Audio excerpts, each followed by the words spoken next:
बारिश में गरीब बेटी के चटपटे पत्ता गोभी फ्राइड राइस। मम्मी, अब क्या आप हमारे साथ नहीं रहोगी? देखो, जम्बो को भूख लगी है, जल्दी से उसे चारा डाल दो वरना रात को दूध भी नहीं देगी।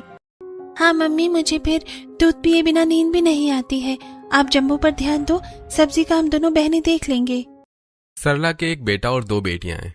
उन्होंने एक गाय पाली हुई है जिससे इनका दूध चाय का काम चल जाता है। सरला उठकर गाय को चारा डालती है। इतनी देर में वहां पर पड़ोसन पिंकी आ जाती है। सरला का बेटा आंगन में बैठा हुआ पढ़ रहा है, जबकि दोनों बेटियां यहीं पास में उनके छोटे से खेत में बोई हुई सब्जियों में काम कर रही होती हैं। क्यों रे सरला, तू दिन भर काम में लगी रहती है और तेरी बेटियां भी तेरा हाथ बंटवाती हैं, लेकिन तेरा बेटा तो कुछ भी नहीं करता ना। पिंकी की बात सुनकर दोनों बेटियों को गुस्सा आ जाता है, पर वो सरला के कहने से पहले ही उसे जवाब दे देती हैं। चाची, हमारे भाई को कुछ मत बोलो, हमारा भाई पढ़ रहा है, वो पढ़ लिख कर बड़ा अफसर बनेगा। हाँ, फिर हमें ये सब नहीं करना पड़ेगा, इसलिए हम अपने भाई को पढ़ा रहे हैं। आजकल तो भलाई का जमाना ही नहीं रहा, अच्छा का हो तो बुरा लग जाता है। करो तुम दोनों अपनी माँ की गुलामी, पर मेरी एक बात याद रखना, भाई होते हैं भाभियों के पहले। जब इनकी शादी हो जाती है तो ये अपनी बीवी की सुनते हैं, फिर नहीं इनको कोई माँ और बहन दिखाई देती। ये कहकर पिंकी वहां से गुस्से में चली जाती है। तभी रोहन कहता है, मम्मी, निशु, सुमन, तुम चाची की बात को दिल पर मत लगाना। मैं ऐसा नहीं हूँ, मैं तो हमेशा अपनी बहन और माँ का ख्याल रखूंगा। रोहन की बात सुनकर सरला मुस्कुराती है और दोनों बहनें भी खुश हो जाती हैं। ऐसे दिन बीतने लगते हैं। एक दिन रोहन चुपचाप स्कूल से घर आता है। बेटा, क्या हुआ तुझे? इतना चुप चुप क्यों है? कुछ बात हुई है तो मुझे बता। मम्मी, देखो ना, गांव में तो सरकारी स्कूल 12वीं तक था और मेरी 12वीं की कक्षा पूरी हो चुकी है। अब आगे शहर में जाकर पढ़ना पड़ेगा, लेकिन उसके लिए तो हमारे पास पैसे ही नहीं है। बेटा, पैसे की चिंता मत कर। देख, हमारा छोटा सा खेत है जिसमें हम सब्जियां बोकर काटते बेचते हैं और उसी से पैसे मिलते हैं। रही बात घर खर्च की, तो जम्बो है ना, उसका दूध बेचकर थोड़ा बहुत और पैसे मिल जाएंगे, पर मैं तेरी पढ़ाई अच्छे से पूरी कराऊंगी। इतनी देर में गाय को चारा डालकर दोनों बहनें भी वहां आ जाती हैं। हाँ भैया, बिल्कुल आप टेंशन मत लो, शहर में जाकर अच्छे से पढ़ना। दोनों बेटियां अपनी माँ और भाई का पूरा सपोर्ट करती हैं। उनका छोटा सा खेत है जिसमें वो मौसम के हिसाब से सब्जियां उगाती हैं और उन सब्जियों को मार्केट में बेचकर जो पैसा आता है उसे अपने भाई की पढ़ाई के लिए बचा कर रखती हैं। 1-2 दिन बाद रोहन भी शहर पढ़ने के लिए चला जाता है। ऐसे दिन बीतने लगते हैं। एक दिन बहुत तेज बारिश हो रही थी। निशु चूल्हे के सामने बैठी है और सोच रही है। बेटा, अब क्या चूल्हे को देखती रहेगी? कुछ बनाना नहीं है क्या? इतनी देर में घर के सामने से मोमोज के ठेले वाला गुजरता है, जिसको देखते ही सुमन के मुंह में पानी आ जाता है। अरे दीदी, इतना भी क्या सोचना, मैं तो कहती हूँ आज कुछ चटपटा सा बना लो। अच्छा चल, तू ही बता दे चटपटा क्या होता है। चटपटा आपके हाथ के पत्ता गोभी फ्राइड राइस, जिन्हें बारिश के मौसम में खाकर बस मजा ही आ जाएगा। मुझे पता था ये यही कहेगी। चलो बेटा, जब इसका मन कर रहा है तो तू पत्ता गोभी फ्राइड राइस ही बना दे। सरला की बात सुनकर निशु बारिश में ही अपने सब्जी के खेत में जाती है। उसमें से पत्ता गोभी, शिमला मिर्च, हरी मिर्च, टमाटर, ये सब हरी भरी सब्जियां तोड़कर ले आती है। ली सुमन, जब तक मैं मिर्च मसालों का काम करती हूँ तब तक इन सारी सब्जियों को बारीक बारीक काट दे। सुमन सारी सब्जियों को बारीक काटने लगती है। उधर निशु चूल्हे में आग जलाकर पहले चावल उबालकर एक तरफ रखती है। उसके बाद कढ़ाई में खड़े मसालों का तड़का लगाती है। वाह दीदी, अभी से कितनी अच्छी खुशबू आ रही है, मुझे तो अब रहा ही नहीं जा रहा। और कितनी देर लगेगी पकने में? अरे नौटंकी अभी तो मैंने बनाना भी शुरू नहीं किया है। अभी तो तेल में ये जाएंगी सारी कटी हुई सब्जियां और उसके बाद हम डालेंगे इसमें कुछ बेसिक मसाले जैसे धनिया, लाल मिर्च, नमक, हल्दी और ऊपर से जाएंगे उबले हुए चावल। दीदी जल्दी करो, बहुत भूख लग रही है। आपके फ्राइड राइस की खुशबू से तो भूख और ज्यादा बढ़ गई है। अरे रुक जा थोड़ी देर, अभी जो सीक्रेट इंग्रेडिएंट है वो तो गया ही नहीं है। निशु ने कढ़ाई में सारी सब्जियों के साथ पत्ता गोभी को भी मिक्स किया था, लेकिन वो देसी घी में पत्तों को हल्का फ्राई करती है। उसके ऊपर मिर्च मसाले डालती है और फिर फ्राइड राइस की लेयर तैयार करके सुमन को परोस देती है। वाह वाह, बड़े अच्छे कर्म किए होंगे मैंने जो इतनी अच्छी बहन मिली है, इतने अच्छे फ्राइड राइस खिलाने वाली। हाँ भाई, कर्म तो हमने अच्छे ही किए हैं। इतनी कम चीजों में भी कितना अच्छा खाना बना लेती है। बेटा, मेरे लिए भी प्लेट लगा देना। निशु अपनी माँ के लिए भी फ्राइड राइस लगा देती है और फिर तीनों माँ बेटी आराम से बैठकर फ्राइड राइस एंजॉय करती हैं। इधर देसी घी में लगे हुए तड़के की वजह से खुशबू मोहल्ले तक चली जाती है। लगता है निशु ने आज फिर फ्राइड राइस बनाई है। देखो तो कितनी अच्छी खुशबू आ रही है। यार तुम भी बना दो ना, बारिश में तो चटपटा सा खाने का मन करता है। हाँ हाँ ठीक है, बना देती हूँ। रश्मि रसोई में जाकर निशु की तरह ही चटपटे पत्ता गोभी फ्राइड राइस बनाने को ट्राई करती है और पूरी मेहनत करने के बाद वो दीपक को फ्राइड राइस परोसती है। जरा चेक कर तो बताओ कैसे बनी है। जैसे ही दीपक फ्राइड राइस खाने लगता है, हाँ ठीक ठाक बने हैं, लेकिन निशु के पत्ता गोभी फ्राइड राइस की खुशबू तो हमारे घर तक आती है और तुम्हारे बनाए हुए फ्राइड राइस की खुशबू तो हमारे घर में ही नहीं आई। संदीप की बात सुनकर पास में बैठे मोहन और पूनम भी हंसने लगते हैं। अरे बेटा, ये गाय के शुद्ध देसी घी में तड़का लगाती हैं, खुशबू तो फैलनी ही है पूरे मोहल्ले में। अरे नहीं, जो भी कहूँ, बच्ची खाना बहुत अच्छा बनाती है, उसके हाथों में तो स्वाद है। पड़ोसी भी निशु के फ्राइड राइस की बहुत तारीफ करते हैं। ऐसे ही दिन बीतने लगते हैं। रोहन छुट्टी में बीच बीच में घर आता रहता है।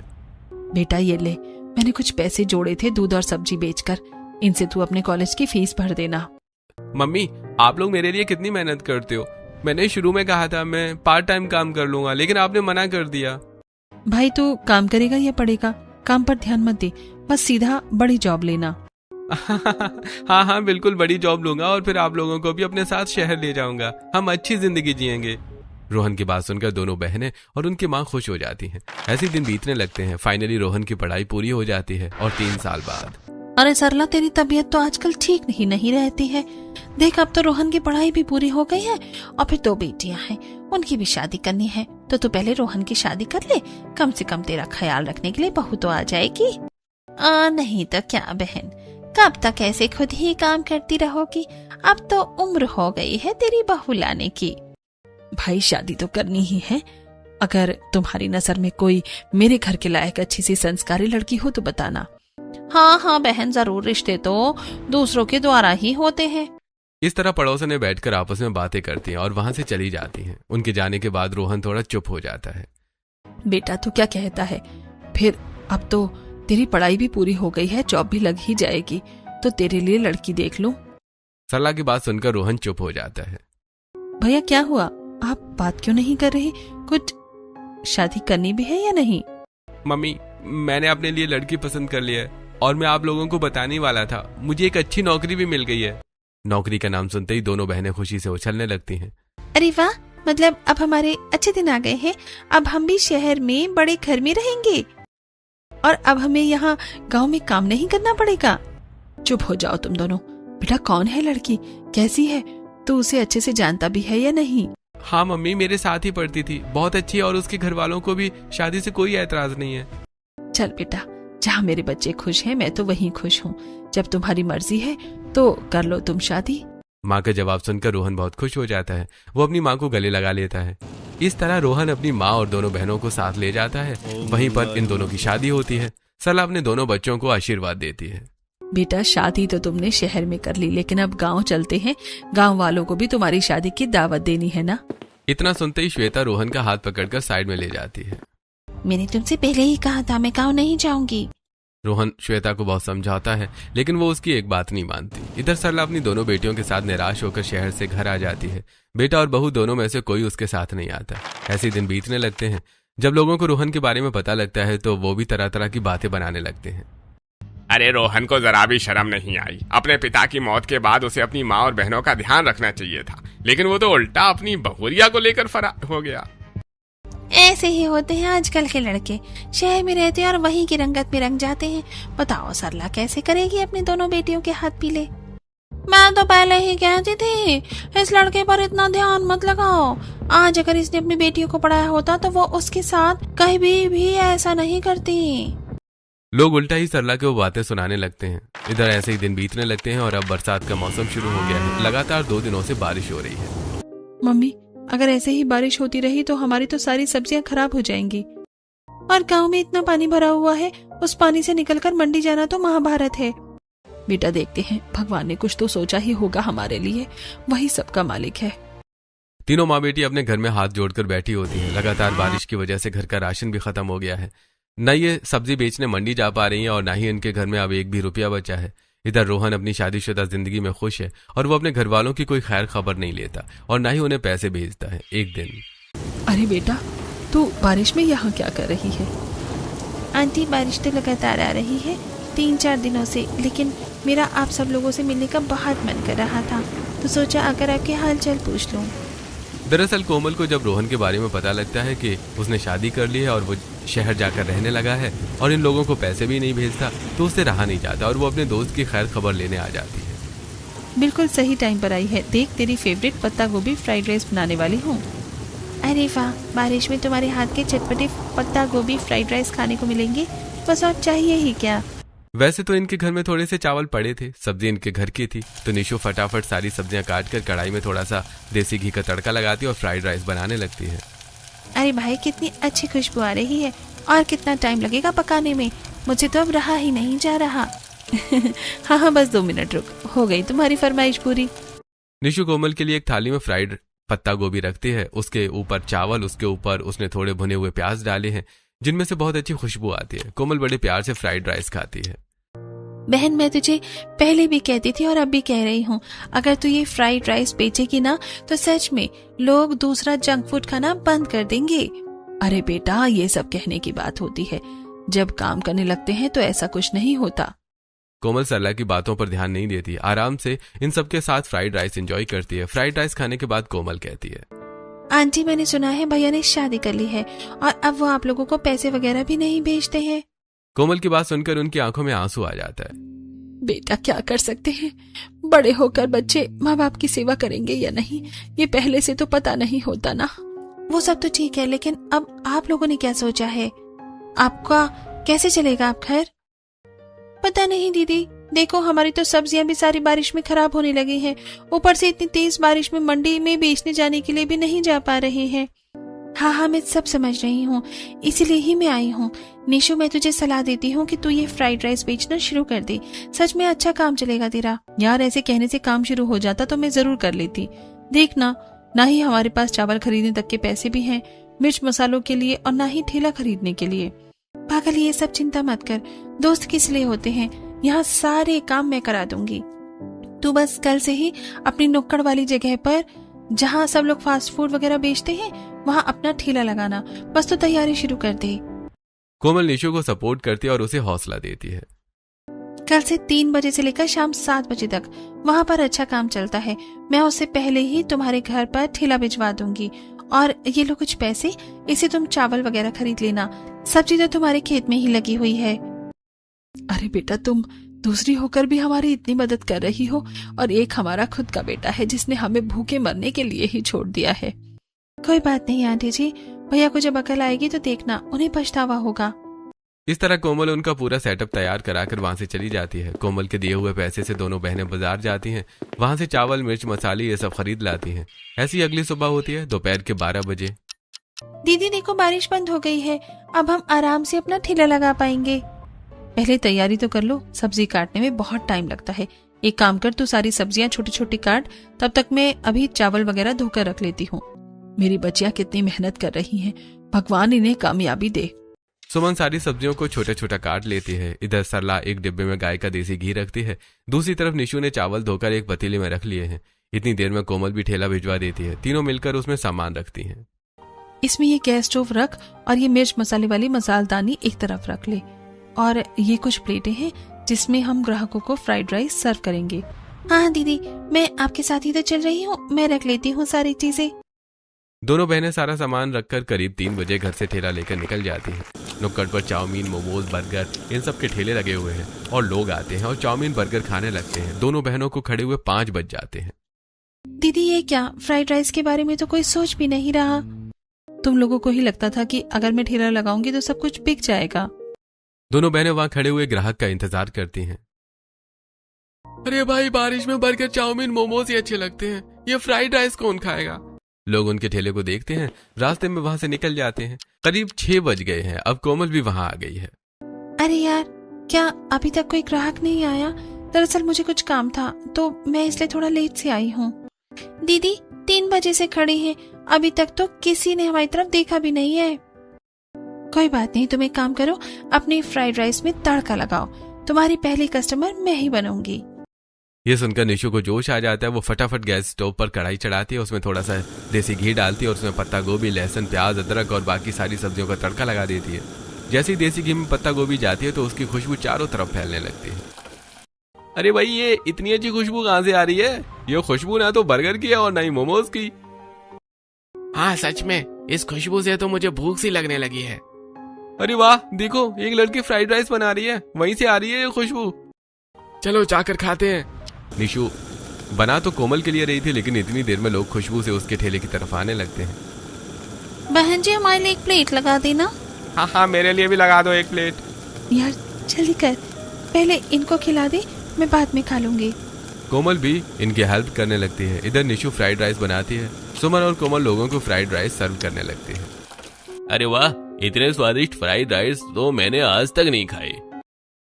अरे भाई, ये पत्ता गोभी चटपटे फ्राइड राइस है, सच में बहुत स्वादिष्ट है, मजा ही आ गया खाकर। ग्राहकों को तारीफ करते सुनकर दोनों बहनें खुश हो जाती हैं, लेकिन अचानक जोर जोर से बारिश आने लगती है। अरे ये क्या, अभी तो हमारे पास ग्राहक आने शुरू हुए थे और अभी बारिश आ गई। पता नहीं भगवान हमारी इतनी अग्नि परीक्षा क्यों ले रहे हैं। अरे तुम ये सब छोड़ो, मैं घर से पन्नी और छाते लेकर आती हूँ, जब तक तुम ये सब मसाला ढक लो। दोनों बहनें फटाफट सारा मिर्च मसाला ढक देती हैं। निशु मन में सोचने लगती है, अरे यार, इस तरह तो सारे कस्टमर भाग जाएंगे, क्योंकि वो भी तो बारिश में भीग जाएंगे ना। भगवान जी प्लीज कुछ करो, वरना ये सारे फ्राइड राइस खराब हो जाएंगे।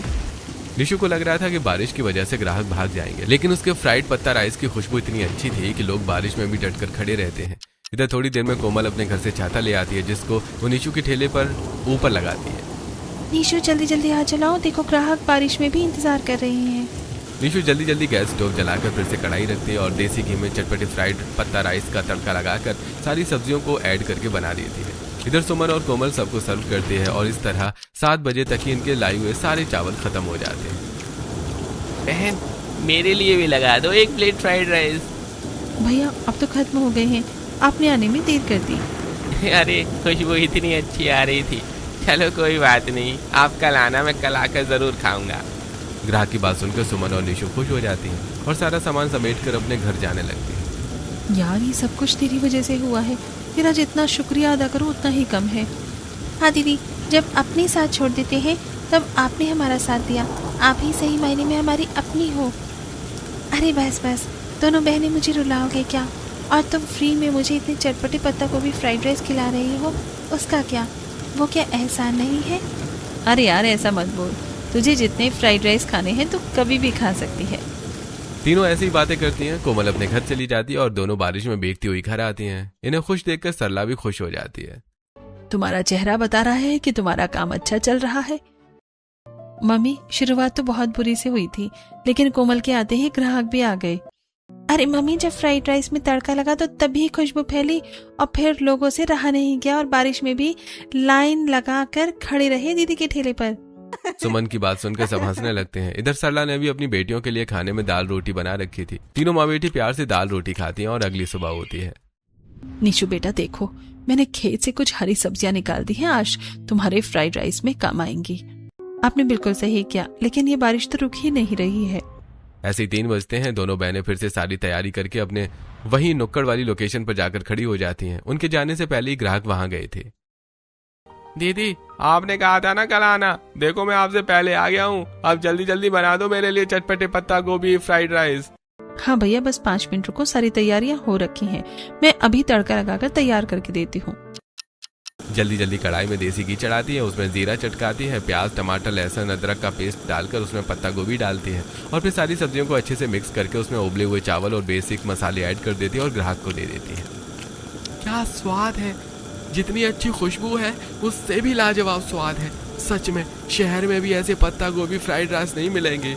ये सुनकर निशु बहुत खुश हो जाती है। देखते ही देखते बारिश भी जोर से शुरू होने लगती है। अरे यार, ये बारिश आज फिर आ गई हमारा खराब काम करने। हाँ तू सही कह रही है, किसी ने कहा है ना, गरीबों को 2 धक्के फालतू लगते हैं। बारिश की वजह से दोनों बहनें परेशान होती हैं, लेकिन उनके फ्राइड राइस की खुशबू से ग्राहक खुद को रोक नहीं पाते और वो पेड़ के नीचे लाइन लगाने लगते हैं। अरे बहन, हमें यहीं पकड़ा दो फ्राइड राइस, तुम्हारे राइस खाकर ही जाएंगे, फिर बारिश आया तूफान। ग्राहकों की ये बात सुनकर तो दोनों बहनें खुश हो जाती हैं। निशु फटाफट फ्राइड राइस बनाती है और सुमन सबको प्लेट में डालकर देती है। इधर दोनों बहनों की वजह से नुक्कड़ पर जो दूसरे जंक फूड वाले खड़े थे, उनका काम जैसे ठप सा हो जाता है। अरे भाई, इस लड़की की वजह से तो हमारा काम बिल्कुल बंद हो गया है। हाँ सच में, जो लोग बारिश में चटपटे मोमोज के दीवाने थे अब वो हमारी तरफ देखते भी नहीं है। अरे हाँ भाई, मेरा भी यही हाल है, हमें कुछ तो करना ही पड़ेगा। आसपास के लोग इनसे चलने लगते हैं। इधर दोनों लड़कियां अपने सारे चावल बेचकर घर आ जाती हैं। ऐसे अगले दिन जब भी वो अपने ठेले पर सामान लेकर आती हैं तो दीदी थोड़ा जल्दी चलो, आज भी कस्टमर पहले से इंतजार कर रहे होंगे आपका। हाँ भाई चल तो रही हूँ, आप क्या ठेले का जहाज बना दूं? निशु की बात सुनकर सुमन हंसने लगती है, लेकिन जैसे ही वो नुक्कड़ पर अपना ठेला लगाने लगती है, अरे भाई ये जगह तो मेरी है, यहाँ पर तो मैं खड़ा होता हूँ ना। अपना ठेला दूसरी तरफ खड़ा करने लगती है। अरे यहाँ तो मेरा ठेला लगेगा, ये जगह तो मेरी है। ऐसी निशु थोड़ी थोड़ी जगह पर अपना ठेला खड़ा करती है, लेकिन ये सब उसे वहां से हटा देते हैं। निशु ज्यादा बहस नहीं करती और वो नुक्कड़ से थोड़ा हटकर अपना ठेला लगा लेती है। दीदी अभी तो लोगों को पता लगना लगा था कि हम यहाँ पर फ्राइड राइस बेचते हैं और अभी इन लोगों को जलन हो गई, पता नहीं ग्राहक यहाँ आएंगे भी या नहीं। दोनों बहनें दूर खड़ी होकर बस यही सोच रही होती हैं कि पता नहीं कस्टमर आएंगे या नहीं, लेकिन सभी कस्टमर को निशु के फ्राइड राइस इतने ज्यादा पसंद आते हैं कि वो ढूंढते हुए उसके पास वहीं आ जाते हैं। अरे दीदी वो ग्राहक छोड़ो, आप हमारे लिए फ्राइड राइस बना दो, जल्दी जल्दी, बहुत भूख लगी हुई है। इस तरह एक के बाद एक ग्राहक वहीं पर अपना छाता लेकर खड़े हो जाते हैं, क्योंकि बीच में बारिश शुरू होने लगती है और अब चाउमीन बर्गर वाले दूर से इन दोनों बहनों को देख रहे हैं। उनके ठेले पर अभी भी भीड़ है, जबकि ये फिर से खाली के खाली खड़े हैं। इधर थोड़ी देर बाद कोमल उनके पास आती है। अरे तुम लोगों ने यहाँ इतनी दूर लोकेशन से बिल्कुल हटके ठेला क्यों लगाया है? अरे दीदी पूछो मत, हमारा काम अच्छा चल गया तो इन सबको जलन हो रही है। अच्छा इनकी इतनी हिम्मत, इनको तो मैं अभी मजा चखाती हूँ। कोमल उनके पास जाती है। चाचा आप लोगों को शर्म आनी चाहिए, दो बेचारी बच्ची अगर अपना कुछ काम कर रही है तो आप लोगों को उससे भी जलन हो रही है। अरे आपको नहीं पता कितने गरीब लोग हैं वो, और कितनी मुश्किल से इन्होंने काम शुरू किया है। कोमल उनको निशु और सुमन के बारे में बताती है। अरे बहन मुझे माफ कर दो, उस जलन में आकर हमने ये सब कर दिया। हाँ तुम सही कह रही हो, हमें तो इन दोनों बच्चों को सपोर्ट करना चाहिए। कोमल के कहने से उनको भी अकल आ जाती है और अब ये निशु और सुमन को परेशान नहीं करते। ऐसे दिन बीतने लगते हैं। एक दिन पंकज अपने दोस्त से मिलने के लिए इसी गांव में आता है। पंकज को देखकर राहुल बहुत खुश हो जाता है। इतने दिनों बाद दर्शन दिए, तू तो जैसे गांव का रास्ता ही भूल गया था। अरे यार बस शहर में जाकर इंसान शहर का ही हो जाता है, अब फुर्सत मिली है तो सोचा गांव घुमाऊं। हाँ चलो ठीक है, निकालता हूँ गाड़ी, फिर घुमाता हूँ तुम्हें गाँव। दोनों दोस्त घर से कार से निकलते हैं। ऐसे राहुल पंकज को गांव की पुरानी चीजें दिखाता हुआ चलता है। ये देखो गांव का मंदिर और ये गुरुद्वारा। अरे ये तो बिल्कुल भी नहीं बदले इतने दिनों बाद भी। हाँ बस ऐसा ही है। चलो अब तुम्हें मैं गांव की एक रिसेंट फेमस चीज खिलवाता हूँ। राहुल रोड के साइड में कार पार्क करता है और निशु के ठेले पर जाकर 2 प्लेट चटपटे फ्राइड राइस लेकर गाड़ी में आ जाता है। अरे वाह, मुझे लगा तुम बर्गर चाउमीन मोमोज ये सब लाओगे, लेकिन ये क्या, तुम तो फ्राइड राइस लेकर आए हो। हाँ भाई, एक बार फ्राइड राइस खाएगा तो इसी के गुण गाएगा। अरे भाई ऐसा भी क्या है इन फ्राइड राइस में, चलो खा कर देख ही लेता हूँ। जैसे पंकज एक चम्मच फ्राइड राइस खाता है, अरे भाई ये तो निशु के हाथ के फ्राइड राइस हैं। पंकज कार से उतरता है और ठेले वाली की तरफ देखता है। वो निशु को देखते ही तुरंत पहचान जाता है। अरे तुम इस लड़की को कैसे जानते हो? अरे वही जानता नहीं, अच्छे से पहचानता हूँ, मेरे साथ पड़ी है ये।